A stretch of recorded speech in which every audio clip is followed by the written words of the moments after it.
How's it going, everyone? So in this video, I'm going to do how to get rid of dark elbows and knees with baking soda.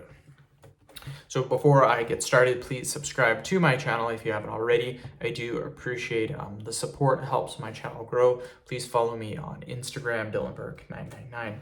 Dark elbows and knees are super common. I used to have them before. They can happen for numerous different reasons. Some health conditions, some could be too much sun exposure, some could be lack of vitamins, minerals, or nutrients in the diet. Literally endless possibilities of what can be causing this. If you're super concerned about it, maybe go to the doctor. He can run some tests on you. But there are some home remedies that you can do at home that can actually get rid of this quite quickly. So what you need to do to get rid of dark elbows and knees is obviously we can use baking soda. As the title says, how to get rid of dark elbows and knees with baking soda. Baking soda does work.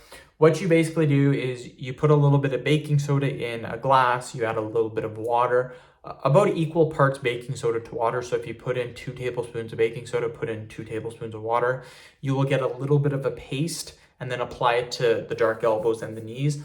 Baking soda will work. It works quite well. Some other home remedies that I actually recommend is going to be lemon juice.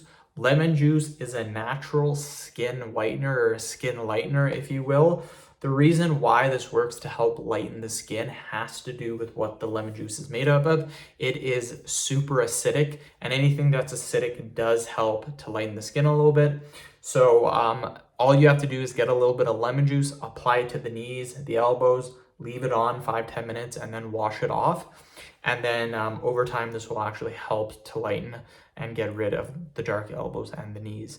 So baking soda works, lemon juice works, vinegar works, apple cider vinegar, white vinegar, both of those work quite well. Lots of different home remedies you can try out. I would try all of them out and just see which one works best. Baking soda, try that out first, then maybe try the lemon juice, then maybe try the white or apple cider vinegar. That's personally what I would do. I've had success with the lemon juice. I've tried the baking soda too. They both work. End of video. Thank you guys so much for watching. Please subscribe to my channel if you haven't already. Please follow me on Instagram, Dylanberg999.